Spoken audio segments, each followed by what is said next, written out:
This movie was nominated for 10 Academy Awards. It only won 4, so on some level it's a giant loser. 4 stars were better on Letterboxd. Crouching Tiger, Hidden Dragon, 2000. A badass guy gets tired of being a badass and looks to retire his sword so he can settle down with the badass woman he loves. That sword, the Green Destiny, gets stolen. I don't know if you call it the Green Destiny or if it's just Green Destiny, but the sword gets stolen. Pretty badass sword. I'm saying badass a lot in this video. It's kind of badass, right?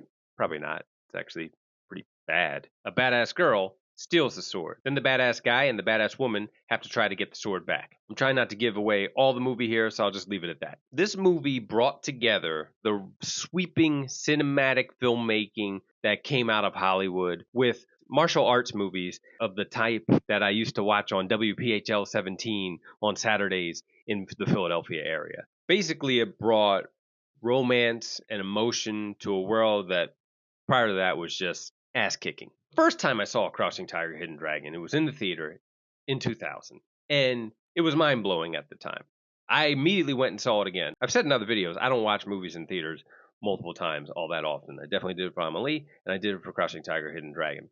Also did it for There's Something About Mary. So the range of movies is very strange for that, but nonetheless, this was a movie that got me to come back to watch it again, especially because I was reading all those subtitles and maybe missed a few things along the way. I rewatched this movie recently, and some of the things that really felt remarkable then honestly feel a little bit run of the mill now. And I think that's just a product of time. I think that's a product of all the movies that came after this that were influenced by this, whether outright or probably because the filmmaker definitely saw this at some point prior to the films that they made. You see a lot of this movie reflected in all the superhero movies that have come out over the past, whatever it's been, 18 years, and since 2008 in Iron Man.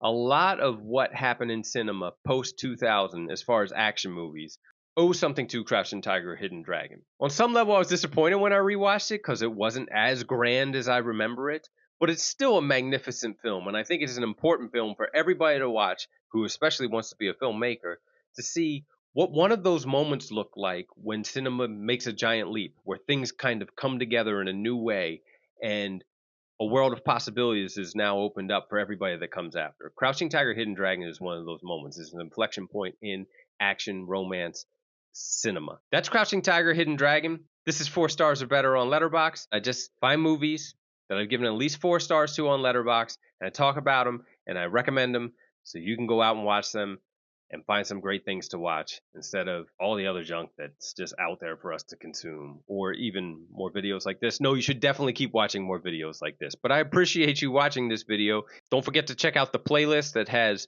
lots of other movie recommendations.